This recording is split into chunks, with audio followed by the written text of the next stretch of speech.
여호와여, 당신의 교훈을 받아 당신의 법을 배우는 사람은 복됩니다. 마침내 악인들이 묻힐 무덤을 파는 날, 괴롭던 나날은 모두 지나고 안식을 누릴 것입니다. 새벽을 깨우는 거룩한 기도자 여러분, 주님을 만나는 일의 자유, 이 어떤 악과 질거와 시련 앞에서도 흔들리지 않는 하늘 담대함을, 주의 말씀을 열어 만나시고 하나님의 임재를 누리는 영광이 있기를 바랍니다. 오늘 읽어갈 하나님의 말씀은 시편 94편입니다. 우리 90편에서 93편까지 이어지며 제4권이 가지고 있는 포로기의 절망을 배경으로 한다면 이 90편과 더불어 94편은 중요한 지혜에 대한 갈망을 담고 있습니다. 그 주에 대한 지혜는 사권 속에서 현실에 포로로 끌려가는 그 어두운 시기, 사망의 음침한 골짜기에 버려졌다고 생각될 만한 절망. 그러나 목자는 뜻이 있고 생각이 있습니다. 푸른 초장을 향하여 건너가야 하는 거지요. 그 안에서 몸부림하는 탄식과 그 안에서 비록 다윗의 왕권은 무너졌지만 하나님의 통치, 하나님의 나라 그 갈망을 가지고 그 안에 하나님의 사랑을 다시 기억하고 울부짖는 내용의 배경을 기억하셔야 됩니다. 94편의 내용의 현실은 이 악의 만행과 악의 번성입니다. 그런 점에서 93편은 우리로 하여금 시편 73편을 떠올리게 하는 중요한 주제입니다. 여러분도 현실의 악에 대하여 몸부림하여 싸우다가 무너져 보신 적이 있으십니까? 대부분의 신자들은 악과 싸우지 아니하고 악을 회피해버리거나 악의 목소리를 없애려고 하지요. 교회에 문제가 있으면 사람들은 떠나가거나 그 목소리로, 자기 목소리로 악을 압제해버리고 맙니다. 문제는 여전히 살아있는 거지요. 문제를 해소한 게 아니지 않습니까? 바로 그런 현실 앞에 우리는 예레미야를 통하여 애통의 기도를 배웠습니다. 문제가 뭔지를 다시 끄집어내자는 거죠. 그러면 우리 조상들과 우리의 죄악으로 우리가 심판을 받아야 된다는 귀가 따갑게 듣는 하나님의 말씀에 고발 그 이유를 듣게 됩니다. 그러면 우리가 어찌해야 될지 이제 하나님을 찾기 시작합니다. 그래서 그 어두운 포로기를 건너가야 되는 거지요. 애통의 기도는 우리에게 그것을 가르쳐 줍니다. 이 현실 앞에서 악이 짓밟는 그 비참한 악의 실제가 어떻게 나타나는지, 악인이 언제까지 개가를 부르이까? 그들이 마구 짓거리며 오만하게 떠들며 죄악을 행한 자들이 다 자만하나이다.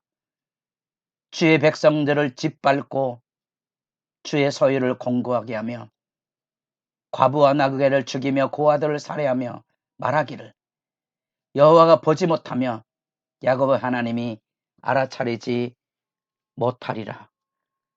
처절한 악의 만행입니다.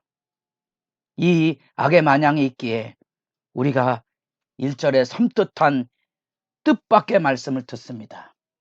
여호와여, 복수하시는 하나님이여. 야, 복수는 하나님의 영역인데, 그래서 우리는 복수하는 것을 죄악시하고 있는데 이 시편의 기도는 복수란 타이틀을 앞에 걸고 하나님 앞에 외치고 있다는 겁니다. 복수의 하나님, 복수의 하나님, 왜 이 만행을 알고 계십니까? 우리가 단지 포로기와 같은 역사적인 배경 이외에도 개인적으로 우리 현실 앞에 혹시 늙고 병들어 무너져가는 인간의 비참과 싸워보신 적 있습니까? 여러분 병상에서 얼마나 믿음의 싸움을 해보셨습니까? 불의한 현실 앞에서 얼마나 울부짖어 보셨습니까? 이 악의 만왕에 하나는 이 하나님을 향한 기대고요. 또 하나는 하나님에 대한 신뢰입니다. 이게 믿음의 회복이지요. 이 악의 만왕의 현실 앞에 하나님을 향한 절절한 복수 기도를 들을 수 있는 사람은 그것을 이겨낼 힘을 얻습니다. 그 사람은 하나님을 신뢰하기 시작하고 하나님에 대한 신뢰가 새로워지면 하나님의 붙들어 주심을 기대하고 그 안에서 우린 당당함을 배웁니다. 원수는 누가 갚지요? 하나님이 갚으십니다. 누가 여러분들의 질병에서 여러분들을 건져주셨습니까? 누가 고쳐주셨습니까? 그것이 시편 94편의 부르짖음의 내용입니다. 그러면 이 정의가 사회적인 정의만이 아닌 것을 여러분들이 느끼게 될 겁니다. 이게 하나님의 나라입니다. 하나님의 다스림입니다. 우리는 지금 하나님의 다스림의 열망을 가지고 있습니다. 여러분, 이스라엘 백성들이 애굽 땅 종되었던 집에서 구원받은 그 영광을 광야 생활의 고달픔 속에 다 팔아먹지요. 그리고 그들이 외쳤던 게 뭐죠? 차라리 애굽이 좋았다는 거지요. 믿음의 싸움을 싸우지 못하고 무너져간 슬픈 모습이 그곳에 있습니다. 오늘날 그리스도인들이 자꾸 세상의 방식으로 돌아가는 것은 교회가 자꾸 돈 있는 사람이나 권력 있는 사람들의 지배로 자꾸 돌아가는 것은 믿음의 길에서 멀어져 가는 길이죠. 믿음의 길이라는 것은 이 악의 만왕 앞에 하나님을 향한 이 절규의 기도, 애통의 눈물과 더불어 하나님을 신뢰하는 법을 배우는 겁니다. 예레미야 탄식 기도를 배우며 느헤미야 1장과 다니엘 9장 말씀을 같이 대조해서 읽었습니다. 그렇습니다. 다시 일어나야 합니다. 악의 현실과의 싸움입니다. 제가 종종 학생들에게 학교 생활이 힘들다고 불평하면 학교 생활이 아니고 인생 전체가 불평하는 것으로 길들여질 갈 것이라는 경종의 말을 자주 농담처럼 이야기했습니다. 농담이 아니고 현실입니다. 학교에서 불평하는 친구들이 인생 살다고 힘들다고 말하고 그런 사람들이 교회 일 힘든다고 말합니다. 교회 일이 힘듭니까? 그게 하나님의 일입니까? 악의 만행과 고통의 절규에서 우리는 뭘 만나는 거 아니 자유를 만납니다. 자유라는 것이 무엇입니까? 신명기 8장에서 하나님께서 이스라엘 백성 애굽에서 구원해내신 이유는 여호와의 입으로 나오는 말씀, 세상의 운명에 길들여지지 않는 자유에 대한 증언입니다. 그 자유는 하나님의 말씀 안에서만 누리는 자유입니다.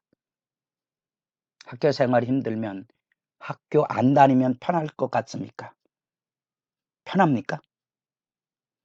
교회 일 힘들면 교회 일 안 하면 편하다고 생각하십니까?